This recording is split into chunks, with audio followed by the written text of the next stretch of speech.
Good morning. आज हम एक बार फिर से अपना लेसन 2 सॉल्यूशन का पार्ट 4 लेकर के आए हैं। पार्ट 3 तक हमने वीडियो अपलोड कर लिए हैं, आपने देखा होगा, नोट्स भी आपके लिए भेजे।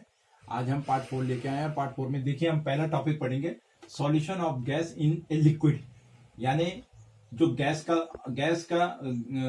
हमारे पे सॉलिड होगी और लिक्विड हम पे क्या होगा, सॉल्वेंट होगा। गैसों का द्रव्यों में विलयन, कि गैस किस प्रकार से द्रव्य में क्या होती है, घुलती है, इसके बारे में हम जानेंगे। Solution of gas in a liquid. देखिए बेटा, यहाँ पे एक छोटा सा डायग्राम मैंने प्लॉट किया आपके लिए, देखिए बनाया है आपके लिए। इसमें देखिए नीचे का जो फेज है वो लिक्विड है, ऊपर जो गोल गोल कण दिख रहे हैं आपको दूर दूर, वो क्या है, गैसेस मीडियम में। होता क्या है, गैस नॉर्मली लिक्विड में डिजोल्व नहीं होती है, बहुत कम मात्रा में कोई गैस लिक्विड में डिजोल्व होती है। लेकिन जैसे ही गैस हमारे पास सॉल्यूट होगा, क्योंकि हमने गैस का विलयन बनाना है किसमें, लिक्विड में, इसलिए सॉल्वेंट क्या होगा, हमारा लिक्विड होगा। तो इसमें देखिए आप, जैसे ही हमने मतलब गैस पे अगर हम यहाँ पे एक प्रेशर अप्लाई कर दें, यानी ऊपर से कोई वेट रख दें, तो ये जो कण है ये डिसॉल्व हो जाएंगे किसमें, लिक्विड में। ये नीचे आ जाएंगे, लिक्विड सरफेस से अंदर नीचे चले जाएंगे, डिसॉल्व हो जाएंगे जैसे हम प्रेशर अप्लाई करेंगे। तो देखिए प्रेशर अप्लाई करने से सॉल्युबिलिटी ऑफ गैस क्या हो जाती है, बढ़ जाती है।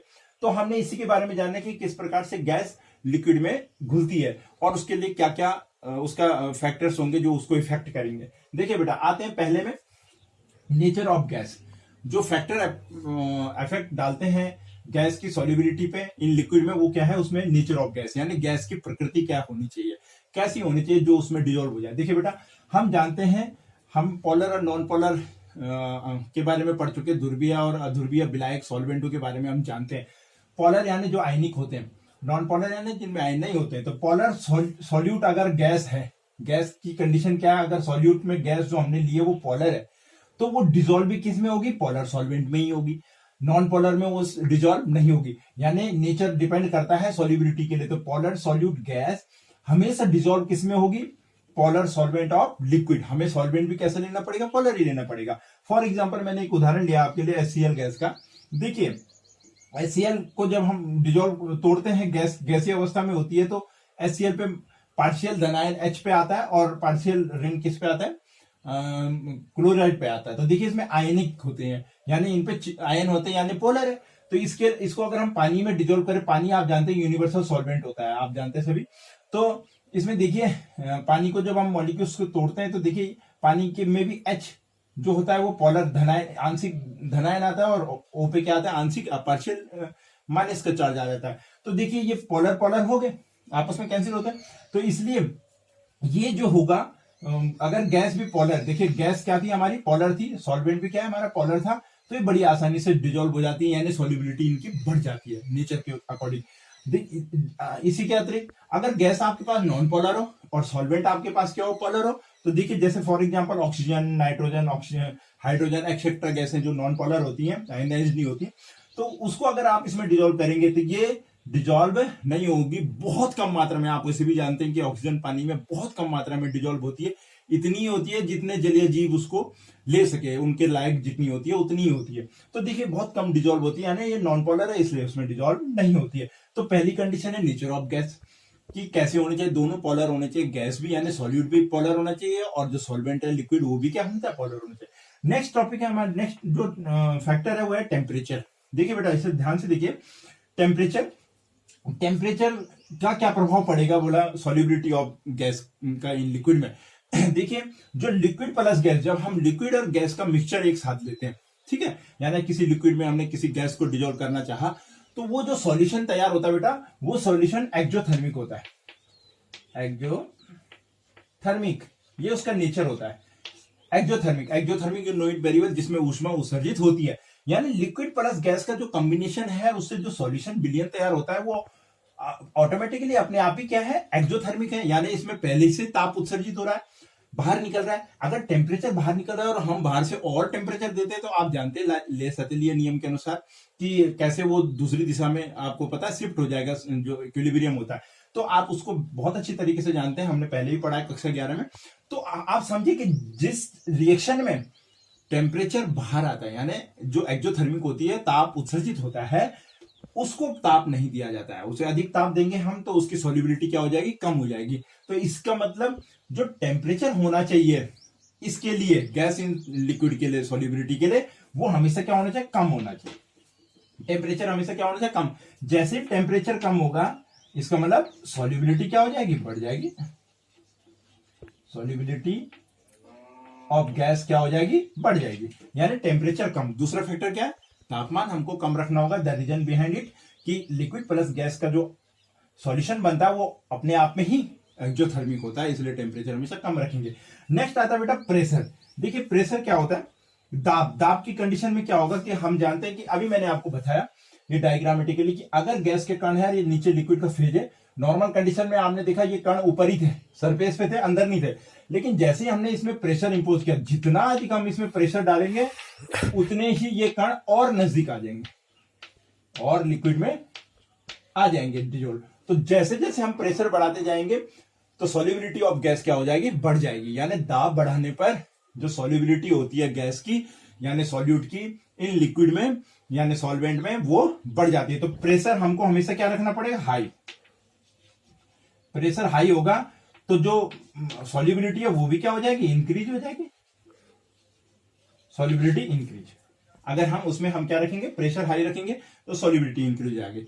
देखिए बेटा ये इस पे भी डिपेंड करता है कि सॉल्वेंट प्योर है या नहीं है, ठीक है। लेकिन मुख्य जो फैक्टर्स हैं, nature of gas, temperature and pressure, ये तीन मुख्य फैक्टर होते हैं जो solution of gas in liquid की सॉल्युबिलिटी बताते हैं, यानी गैस की सॉल्युबिलिटी इन लिक्विड में बताते हैं उसके लिए क्या होना चाहिए। अगर ये तीन कंडीशन अप्लाई होती हैं तो गैस बड़ी आसानी से क्या हो जाती है, किसी भी लिक्विड में, लिक्विड सॉल्वेंट में डिजॉल्व हो जाती है। देखिए बेटा किसी भी लिक्विड फेज में गैस की सॉल्युबिलिटी के लिए ये देखा जाता है कि गैस के कणों के द्वारा यानी लिक्विड से जो वेपर कन्वर्ट होती है गैस के रूप में, उसके द्वारा एक प्रेशर अप्लाई किया जाता है, उसको हम वेपर प्रेशर कहते हैं। तो solubility of gas in liquid की स्टडी के लिए हेनरी नाम के साइंटिस्ट ने एक लॉ दिया था, हेनरी लॉ। हम समझेंगे अभी हेनरी लॉ क्या होता है। हेनरी ने, देखिए पहले आप देखिए solubility of gas in liquid और वेपर प्रेशर, उसकी स्टडी के लिए लिक्विड में वेपर प्रेशर की स्टडी कैसे की जाएगी। देखिए बेटा एक डायग्राम मैंने यहाँ पे बनाया है, नीचे वाला फेज जो है वो लिक्विड है, ऊपर वाला गैस फेज है। देखिए गैस के कण जो होते हैं उनके द्वारा लिक्विड से जो गैस वेपर बनी है उसके द्वारा एक प्रेशर, यह गैस के द्वारा एक प्रेशर अप्लाई किया जाता है। नॉर्मली ये प्रेशर देखिए आप बहुत कम है लिक्विड के फेज पे, नॉर्मली क्या है बहुत कम है, एक आध कण आपको दिखाई दे रहे हैं लिक्विड के फेज के पास। लेकिन जैसे ही बेटा हम इस पे वेट रखना शुरू कर देते हैं, वेट 1 2 3 की वेट रखा, आप देखिए ये जो गैसीय कण थे ये नीचे आ गए, किस पे आ गए, सरफेस ऑफ लिक्विड पे आ गए, लिक्विड के ओर आ गए। जैसे हमने वेट रखा तो ये लिक्विड की सरफेस पे आ गए, कौन, गैसीय कण। तो इस ये जो गैसीय कण लिक्विड के सरफेस पे जैसे आए तो इससे क्या हुआ, सॉल्युबिलिटी बढ़ गई। सॉल्युबिलिटी क्या हो गई, इंक्रीज हो गई। सॉल्युबिलिटी इंक्रीज, सॉल्युबिलिटी इंक्रीज हो गई। तो आपने देखा इसका मतलब क्या है कि सॉल्युबिलिटी जो डिपेंड करती है गैस की, वो डिपेंड करती है वेपर प्रेशर पे, वाष्प दाब से, यानी गैस के कणों के द्वारा, गैस यानी वाष्प है, वेपर है, उसके द्वारा जो प्रेशर लगाया गया वो क्या कहलाएगा, वाष्प दाब कहलाएगा।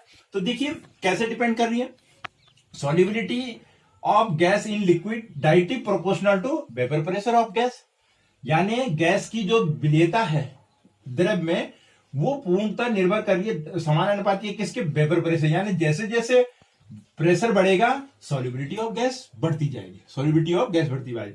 तो इसका मतलब क्या हुआ कि P जो प्रेशर है, पार्शियल प्रेशर, वो डायरेक्टली प्रोपोर्शनल टू है जो सॉल्युबिलिटी ऑफ गैस की है, वो वेपर प्रेशर P जो है आपका डायरेक्टली प्रोपोर्शनल टू X हो गया। अब X क्यों हुआ बेटा, देखिए X इसलिए हुआ, मोल प्रभाज, हम जानते हैं कि जो सॉल्युबिलिटी होती है वो किस पे डिपेंड कर रही है, मोल अंश पे या मोल प्रभाज पे डिपेंड करती है। कैसे हुआ, अगर माना यहाँ पे ये मोल्स दिखाई दे रहे हैं, अगर इनकी संख्या X की संख्या बढ़ जाएगी तो जितने अधिक X होंगे उनका उतना ही अधिक क्या होगा, प्रेशर होगा। X की संख्या जितनी अधिक होगी यानी मोलों की संख्या, गैस के मोलों की संख्या जितनी अधिक होगी उसका प्रेशर भी उतना ही अधिक होगा। इसलिए माना गया है कि जो P होता है यानी प्रेशर जो होता है वो डायरेक्टली प्रोपोर्शनल होता है किसके बेटा, X के, यानी मोल प्रभाज के, डायरेक्टली प्रोपोर्शनल। अब देखिए इसको प्रोपोर्शनल साइन को अगर हम हटा दें तो P इज इक्वल टू होता है यहां पे बेटा KH is directly proportional to X, is directly बड़ा X हो बेटा, डायरेक्टली प्रोपोर्शनल टू X। देखिए P is equal to directly proportional sign हटाया KH X हो गया। एक्स मोल फ्रैक्शन है। एक्स क्या है आप जानते हैं, इसको मोल अंश कहते हैं या मोल फ्रैक्शन कहते हैं। देखिए अब ये जो के एच है, ये के एच हेनरी कांस्टेंट है। के एच क्या आया हमारे पे यहां पे, हेनरी कांस्टेंट, हेनरी नहीं था, हेनरी कांस्टेंट, ठीक है। तो देखिए solubility of gas in liquid के बारे में हेनरी ने क्या कहा, हेनरी ने कहा, उसने मोल प्रभाज को उसका मेन वो माना कि देखिए मेन फैक्टर माना कि जो मोल अंश है वो मेन होगा, क्योंकि उस पर टेम्परेचर डिपेंड नहीं करता। हमने पढ़ा है, हमने कंसंट्रेशन के टर्म्स में पढ़ा है कि टेम्परेचर वेरी नहीं करता, इसका मतलब इंडिपेंडेंट होता है मोल प्रभाव। उसने मोल को लिया, उसने कहा कि जो प्रेशर होगा गैस का, सॉल्युबिलिटी इन लिक्विड जो होगा, पी आंशिक जो दाब होगा वो किसके समानुपाती होगा, मोल प्रभाज के, यानी मोलों की संख्या जितनी अधिक होगी दाब उतना ही अधिक होगा। यानी हेनरी का लॉ क्या कहता है कि किसी बिलियन में जो मोल अंश उपस्थित है, जितने भी मोल उपस्थित है वो समानुपाती होंगे किसके, वाष्प दाब के। इसको हम हेनरी लॉ कहते हैं। यहाँ पे के एच जो है हेनरी कांस्टेंट है बेटा, इसका मतलब जितने अधिक एक्स होंगे दाब उतना ही अधिक होगा और उसके कारण सॉल्युबिलिटी ऑफ गैस उतनी ही ज्यादा होगी। लेकिन के एच का मान अलग अलग तत्वों के लिए या अलग अलग कंपोनेंट के लिए अलग अलग होता है। तो उसमें के एच का मान हर एक के लिए अलग अलग होता है, एक कांस्टेंट वैल्यू नहीं होती के एच के मान की जो बात की जा रही है। लेकिन के एच अगर बढ़ेगा तो सॉल्युबिलिटी क्या हो जाएगी, कम हो जाएगी।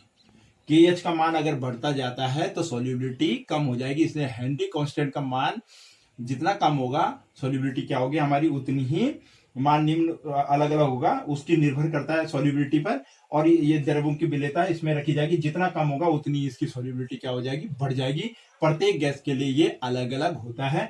This is called Henry law. यानी हेनरी ने वेपर प्रेशर पर अपनी स्टडी करी है, उसने बताया है कि जो वाष्प दाब है वो directly proportional to mole fraction होता है, यानी मोल फ्रैक्शन के समानुपाती होता है, बिलियन में उपस्थित मोल अंश के समानुपाती होता है वाष्प दाब। ना बेटा अब आता है बहुत इंपॉर्टेंट है हमारे पास, हेनरी लॉ तो है ही कि मोल अंश जो होते हैं वो समानुपाती होते हैं, यानी डायरेक्टली प्रोपोर्शनल टू दाब होता है या वेपर प्रेशर होता है। देखिए उसके बाद दूसरा इसका जो टॉपिक्स है उसमें हेनरी लॉ एप्लीकेशंस, यानी हेनरी के नियम के अनुप्रयोग। ये प्रैक्टिकल जो एप्लीकेशंस होती है बहुत इंपॉर्टेंट है, हर बार ये क्वेश्चंस में अक्सर ये पूछी जाती है, तो थोड़ा कंसंट्रेट करिएगा। देखिए क्या होता है सोडा वाटर या कोल्ड ड्रिंक्स में, देखिए अक्सर आपने देखा जो सोडा वाटर या मार्केट में आने जो कोल्ड ड्रिंक्स है, अक्सर आप देखते हैं कि वो कोल्ड ड्रिंक जो आप पीते हैं जब आप उसका ढक्कन खोलते हैं तो झाग से निकलती है, या जब आप उसको ड्रिंक करते हैं तो गले में अजीब सी खराश टाइप की होती है, यानी झंझनाहट सी आपको महसूस होती है। वो किसके कारण होती है, CO2 के कारण। किसके कारण होती है, होता क्या है कि कोल्ड ड्रिंक्स की जो बॉटल्स होती हैं उसमें CO2 क्योंकि गैस है, उसको अधिक प्रेशर डाल करके क्या किया जाता है, उस पानी में डिजोल्व किया जाता है। सोडा वाटर में CO2 को जब बोतल को बंद किया जाता है तो प्रेशर अप्लाई करके CO2 को उसमें क्या किया जाता है, डिजोल्व किया जाता है। इस आधार पर CO2 उसमें घुल जाती है और अक्सर आप जब ड्रिंक करते हैं तो आपको पर यानी जब कोल्ड ड्रिंक्स वगैरह आप पीते हैं तो आपको पता लगता है कि वो गैस उससे बाहर निकलती है।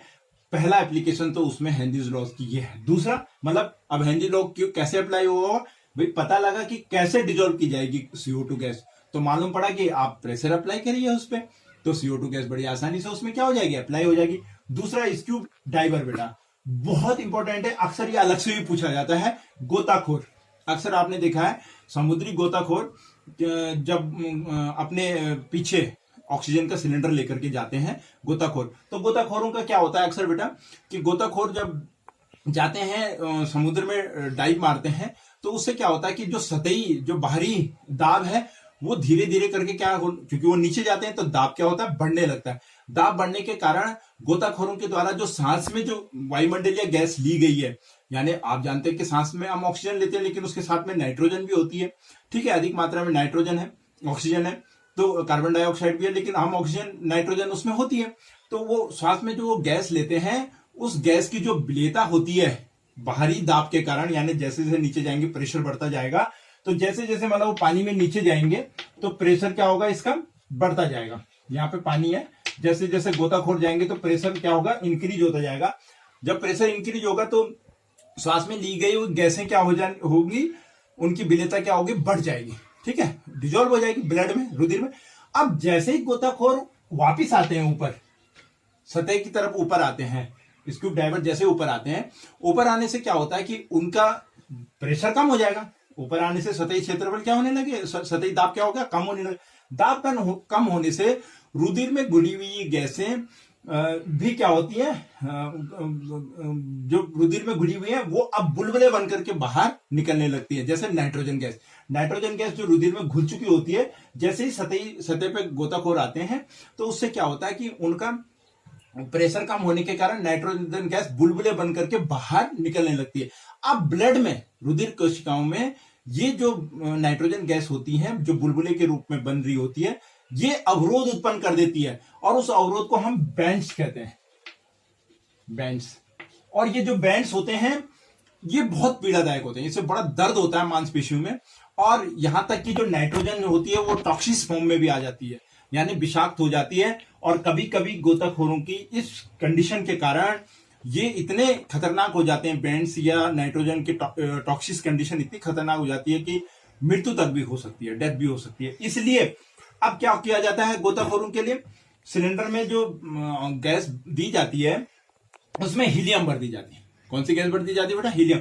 हीलियम एक ऐसी गैस है जो दाब बढ़ाने पर बहुत कम घुलती है, यानी जिसकी घुलनशीलता, सॉल्युबिलिटी जो है प्रेशर में बहुत कम है।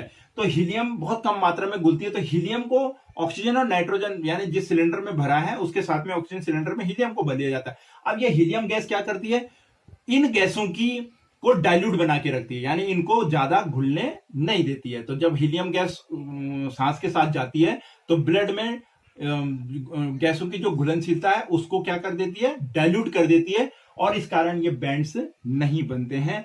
स्कूप ड्राइवर के जो सिलेंडर्स होते हैं, ऑक्सीजन सिलेंडर, उसमें हीलियम गैस इसीलिए भरी जाती है। बहुत इंपॉर्टेंट क्वेश्चन है कि हीलियम गैस को गोताखोरों के जो टैंक्स होते हैं उनमें क्यों भरा जाता है। तो हीलियम गैस घुलित गैसों की, सांस में जो हमने गैसें ली हैं, वायुमंडलीय गैसें जो ली हैं, उसमें जो नाइट्रोजन है, ऑक्सीजन है, उनकी सॉल्युबिलिटी का डाइल्यूट करती है, यानी उसको ज्यादा घुलने नहीं देती है, जिससे कि नाइट्रोजन के बुलबुले न बन पाए और बैंड्स न बन पाए। इसलिए बहुत इंपॉर्टेंट क्वेश्चन है। पॉइंट नंबर 2 हेनरीज लॉ के एप्लीकेशन में। पॉइंट नंबर 3 होता है बेटा, माउंटेनियर्स होते हैं, पर्वतारोही, ये ऊंचे स्थानों पर रहने वाले लोग। अक्सर क्या होता है, जैसे जैसे हम ऊंचाई पे जाते हैं तो सतही जो दाब होता है, प्रेशर जो होता है वो कम होने लगता है।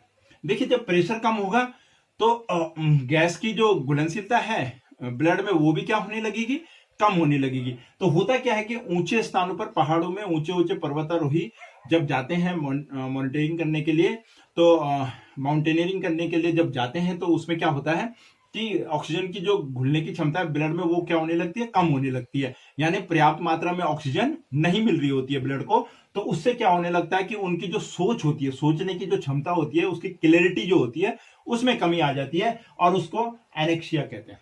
उस रोग को क्या कहते हैं, एनेक्सिया कहते हैं। तो अक्सर ऊंचाई पे जब कोई रहते हैं या पर्वतारोही जाते हैं तो उनके सोच में थोड़ा प्रॉब्लम आती है, तो उसको एनेक्सिया कहते हैं। ये एक प्रॉब्लम हो जाती है ऊंचाई पे जाने पर, जिसमें दाब कम हो जाता है। तो इसलिए प्रेशर बना रहे, ऑक्सीजन पर्याप्त मात्रा में मिलते रहे, इसके लिए ये हेनरीज लॉ एप्लीकेबल होता है। तो ये हेनरीज लॉ की 3 एप्लीकेशन है, बहुत इंपॉर्टेंट है। CO2 बैंड्स वाली जो मैंने आपको बताई, स्कूप ड्राइवर वाली, और माउंटेनियर्स यानी पर्वतारोही जो जाते हैं ऊंचे स्थान पे जो होते हैं, वहां प्रेशर कम होने के कारण जो गैस होती है उस गैस का दाब यानी घुलनशीलता कम हो जाती है, तो मस्तिष्क को पर्याप्त मात्रा में ऑक्सीजन नहीं मिल पाती और एनेक्सिया जैसा रोग उत्पन्न हो जाता है, जिसमें सोचने की क्षमता कम हो जाती है, क्लैरिटी ऑफ थिंकिंग क्या हो जाती है, कम हो जाती है। अब नेक्स्ट टॉपिक है बेटा हमारे पास vapour pressure of liquid solution, द्रवीय सॉल्यूशनों का वाष्प दाब। किस प्रकार से हम जानेंगे कि कोई लिक्विड सॉल्यूशन का वेपर प्रेशर कैसा होता है। देखिए बेटा, यहाँ पे मैं एक डायग्राम बनाया, नीचे आप देख रहे हैं, नीचे का जो हिस्सा है वो लिक्विड फेज है, यानी लिक्विड है। यदि हम इस लिक्विड को किसी स्थिर ताप पर, कोई ताप है, हल्के से टेम्परेचर पर अगर गर्म करते हैं तो आप देखते हैं कि लिक्विड से वेपर बनने लगती है। क्या बनने लगती है, वेपर, यानी ऊपर जो कण देख रहे हैं आप, ये वेपर कण देख रहे हैं। लिक्विड से बनने वाली वाष्प या गैस जो है वो आप देख रहे हैं, ये वेपर बनने लगती है लिक्विड को जैसे जैसे हम गर्म करेंगे, स्वाभाविक है। लेकिन जैसे ही बेटा अगर हम इस वेपर को ठंडा करें तो वेपर के कण फिर से किस में कन्वर्ट हो जाते हैं, लिक्विड में कन्वर्ट हो जाते हैं। यानी वेपराइजेशन की जो दर है, अगर उसे कंडेंस कर दें हम संघनन की दर जो है हमारी, यानी कंडेंस कर दे, ठंडा कर दे, तो यही लिक्विड जो वेपर जो है फिर से किस में कन्वर्ट होने लगती है, लिक्विड में कन्वर्ट होने। तो इन दोनों के बीच में इस स्थिति में एक साम्य अवस्था बन जाती है, गतिक साम्य स्थापित हो जाता है, इक्विलिब्रियम फेज स्थापित हो जाता है। देखिए बेटा, बीच में मैंने इक्विलिब्रियम साइन किया। तो किसी लिक्विड का इक्विलिब्रियम फेज में, साम्य अवस्था में, वेपर के द्वारा, वेपर वाष्प के जो कण है, उन वाष्प के कणों के द्वारा किसी लिक्विड को जब हम गर्म करते हैं, उसकी वाष्प के द्वारा उस पर साम्य अवस्था में लगने वाला जो दाब है, नीचे की तरफ, क्या जब पानी कंडेंस करेंगे ठंडा होगा तो कण नीचे आने लगेंगे, फिर से किस में कन्वर्ट होंगे, लिक्विड में। तो इन कणों के, वाष्प के कणों के द्वारा लगने वाला जो दाब है, इसी को हम वेपर प्रेशर ऑफ लिक्विड कहते हैं। क्या कहते हैं? वेपर प्रेशर ऑफ लिक्विड कहते हैं। लिक्विड से बनी हुई वेपर का कंडेंस अवस्था में फिर से लिक्विड में कन्वर्ट होना, ऐसी स्थिति में इन दोनों के बीच में एक साम्य स्थापित हो जाता है, जिसे इक्विलिब्रियम फेज कहते हैं, गतिक साम्य। और इसमें वेपर के द्वारा लगने वाले दाब को क्या कहते हैं? वेपर प्रेशर कहते हैं, वाष्प दाब कहते हैं, वाष्प दाब ऑफ लिक्विड कहते हैं। अब देखिए बेटा कि वेपर प्रेशर ऑफ लिक्विड को जो फैक्टर हैं, कौन कौन से फैक्टर हैं जो इफेक्ट करते हैं? देखिए, नेचर ऑफ लिक्विड, जैसे हम उसमें पढ़ रहे थे ना, नेचर ऑफ गैस का या सॉल्यूट का या सॉल्वेंट का, ठीक उसी प्रकार से नेचर ऑफ लिक्विड का, कि लिक्विड का जो प्रकृति वो कैसे होनी चाहिए। देखिए बेटा, होता क्या है कि जो लिक्विड के कण होते हैं उनके बीच में इंट्रामोलिकुलर फोर्स क्या होता है? अधिक होता है। यदि लिक्विड के कणों के बीच में इंट्रामोलिकुलर, अंतर आणविक जो बल है वो अधिक होगा, तो जाहिर सी बात है उसका वेपर प्रेशर कम होगा, वो कण बड़ी आसानी से गति नहीं करेंगे। लेकिन यदि मॉलिक्यूलर फोर्स ऑफ अट्रैक्शन, अंतराणविक जो बल है, आकर्षण बल जो है, अगर वो कमजोर हुआ, कणों के बीच लगने वाला जो बल है अगर वो वीक है, तो फिर वो जल्दी से किस में कन्वर्ट हो जाएंगे? वाष्प में कन्वर्ट हो जाएंगे। तो उसका वेपर प्रेशर क्या हो जाएगा? हाई होगा। तो इस depend upon the nature of the liquid, कि लिक्विड किस प्रकार का है, क्या इसके कणों के बीच लगने वाला जो बल है वो अधिक है या कम है। यदि कम है तो उसका वेपर प्रेशर अधिक होगा, यदि ज्यादा है तो उसका वेपर प्रेशर क्या हो जाएगा? कम। लिक्विड बड़ी आसानी से नहीं छूटेंगे अगर बल ज्यादा है, अगर कम है तो बड़ी आसानी से वेपर, जैसे आप जाते हैं पानी को जब हम बॉइल करते हैं तो 100 डिग्री सेंटीग्रेड पे पानी क्या हो जाता है? बॉइल्ड हो, वेपर में कन्वर्ट होने लगता है। दूसरा है बेटा टेम्परेचर। टेम्परेचर में क्या होता है कि इसमें लिक्विड के लिए आपको पता है कि कोई भी लिक्विड वेपर में कब कन्वर्ट होती है? जब उसके ताप में वृद्धि होती है। यदि लिक्विड को हम गर्म करते हैं तो कोई भी लिक्विड गर्म होने पर किस में कन्वर्ट हो जाता है? वेपर में कन्वर्ट होता है। यानी लिक्विड के लिए वेपर प्रेशर में हमारा टेम्परेचर का में जैसे जैसे इंक्रीजिंग करेंगे, टेम्परेचर हम जैसे जैसे बढ़ाएंगे, वेपर प्रेशर भी बढ़ता जाएगा। जितने अधिक कण वेपर में कन्वर्ट होंगे, वही कण कंडेंस होकर उतना ही अधिक वेपर प्रेशर क्या है? इंपोज करेंगे। तो कहने का मतलब लिक्विड को जैसे जैसे ताप बढ़ाने पे हम गर्म करेंगे तो अधिक मात्रा में जो लिक्विड के कण है वो किस में कन्वर्ट हो जाएंगे? वेपर में कन्वर्ट हो जाएंगे। और ये इक्विलिब्रियम स्थिति में क्या करेंगे? इसी पे प्रेशर क्या करेंगे? इंपोज करेंगे। तो जितने अधिक कण वेपर में कन्वर्ट होंगे उतना ही अधिक वेपर प्रेशर इस पे इंपोज होगा, यानी लगेगा। इसलिए टेम्परेचर बढ़ाने पर वेपर प्रेशर भी इंक्रीज होगा। तो नेचर जो फैक्टर इफेक्टिंग है उसमें दो मुख्य फैक्टर हैं कि किस नेचर का लिक्विड है, और दूसरा आपने जो टेम्परेचर लिया है वो कैसा लिया है। टेम्परेचर अगर बढ़ता है तो वेपर प्रेशर भी बढ़ेगा, टेम्परेचर अगर घटता है तो वेपर प्रेशर घटेगा। मैंने डायग्रामेटिकली आपको समझा दिया। ये vapour pressure of liquid solution है बेटा। इसके बाद जो हमारा वाष्प दाब है, ये द्रव्य सॉल्यूशनों का वाष्प दाब है, बहुत इंपॉर्टेंट है। इससे रिलेटेड इसके द्रव्य सॉल्यूशन के वाष्प दाब को समझाने के लिए राउल्ट्स ने लॉ दिया है। नेक्स्ट टॉपिक्स में हम राउल्ट्स लॉ पढ़ेंगे, वो भी एक बहुत इंपॉर्टेंट टॉपिक्स है आपका। तो नेक्स्ट डे हम राउल्ट्स लॉ का एक्सप्लेन करेंगे। आज आपके लिए इतना बहुत है। आप हेनरी लॉ को बड़े अच्छे से पढ़िए, उसके एप्लीकेशंस को पढ़िए। ये बहुत इंपॉर्टेंट क्वेश्चन है, अक्सर बोर्ड एग्जाम में पूछे जाता है।